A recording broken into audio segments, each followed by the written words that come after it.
Okay, Beaky, so we've come outside today because we're going to make our next wildlife programme. I can hear the wind chimes. And the dog. Flo wants to play again. Flo always wants to play, doesn't she? But she's had her turn today, so we're going to get on with our programme. Gosh. It's very windy, isn't it? It is. I think we might need to go inside the barn so they can hear what we're saying. What are we going to talk about today? Well, we're going... In our wildlife watch, it must be something that's alive, mustn't it? It is. We're going to talk about the birds. Oh, good. My friends. Right, let's go inside and see if we can tell you a few more things about the birds. So Beaky and I have come into the barn out of the wind, although it has died down quite a lot now. And I hope he's going to teach me something about birds, because I think Beaky will be the expert in this subject. Okay, let's see what he knows. So Beaky, what do you know a lot?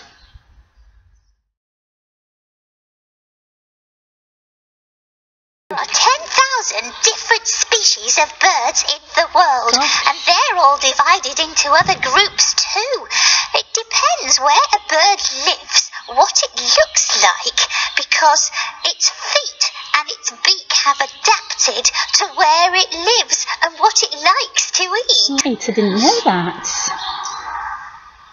Well, some birds need very long legs, and some birds need very long beaks.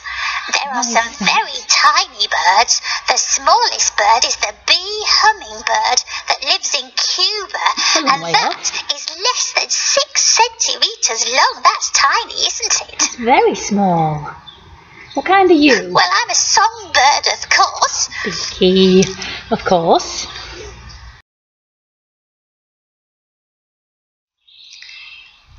Well, you know I'm a bird because I've got feathers.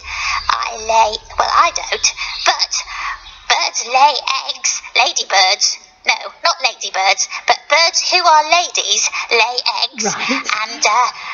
And we are warm-blooded.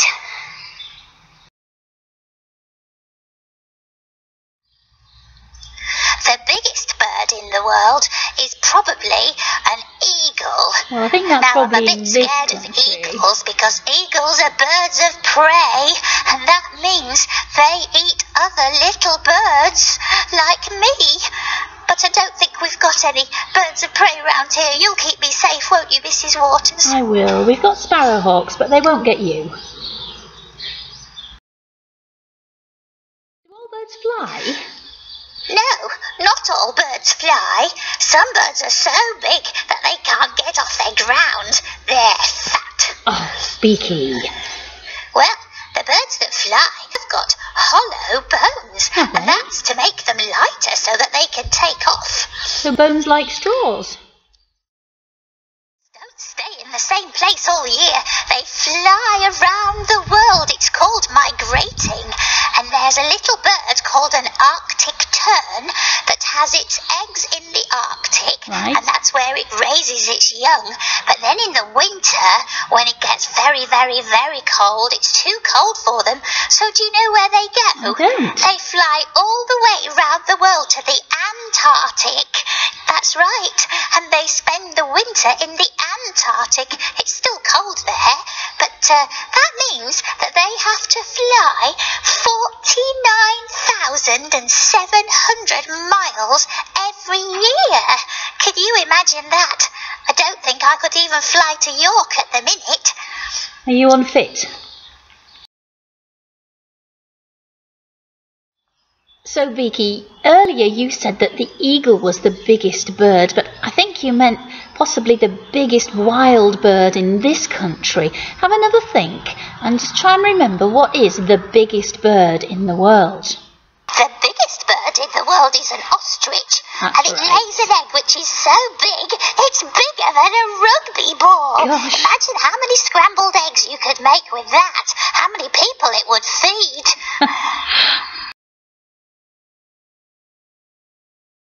Swans are very big water birds, aren't they? They are. Do you know what their feet look like? Have they got skin between their Yes, toes? they've got webbed feet. And there's something special about swans. Do you know that about 800 years ago, the king said that all the swans, all the mute swans, that's the ones that don't make a noise, Right. all the mute swans belonged to him. And that was to stop other people hunting the swans, because some birds get eaten, don't they? They do. Yes, it's just the way of life. Some birds get eaten. And the king liked to eat swans, and he didn't want anybody else to pinch them. I hope Tabby doesn't think she's going to come and eat you.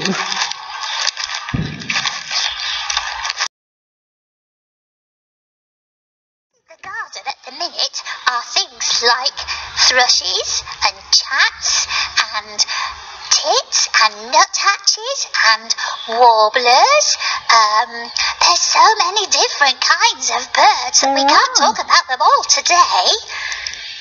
Let's just think about one kind. Let's think about the tits and maybe a few of the finches, because we might see some of those later. Okay. A blue tit has got a blue head and a blue back and a yellow tummy. That's right. A great tit has got a very bright yellow tummy and a black head, and just like its name says, it's bigger. That's why it's called the great tit. I bet you can guess what's different about a long-tailed tit. Its tail? Yes, and then there's a coal tit. That one has a black head and it's quite small. It's about the same size as the blue tit, but its tummy's not quite as yellow. Right. Any more? And then there's a crested tit, which means it's got a little sort of decoration on its head. But we haven't seen any of those yet, have we? Not yet, but we hope to soon. Oh yes, we've got lots of goldfinches in the garden. And I've seen a robin and chaffinches. Chaffinches are nice. They've got very pink tummies. And there's a common chaffinch which doesn't have quite as much pink on it. In our garden at the moment, we've got lots of feeders, haven't we? We have lots. And that's because it's winter and there are not many insects around, and there's no berries for the birds to eat, so we have to feed them to look after them. We do. Do you know, there's a special society called the Royal Society for Protection of Birds, and I've got one of their books, which is one of my favourites. Here, look at this one. Can you see it? Yeah, and this is how I'm learning about birds. So if you want to learn more about birds, you could get a book like this, or you could look online, and or you could even join the society and become an ornithologist. That's somebody who looks after and watches birds. All right, Beaky?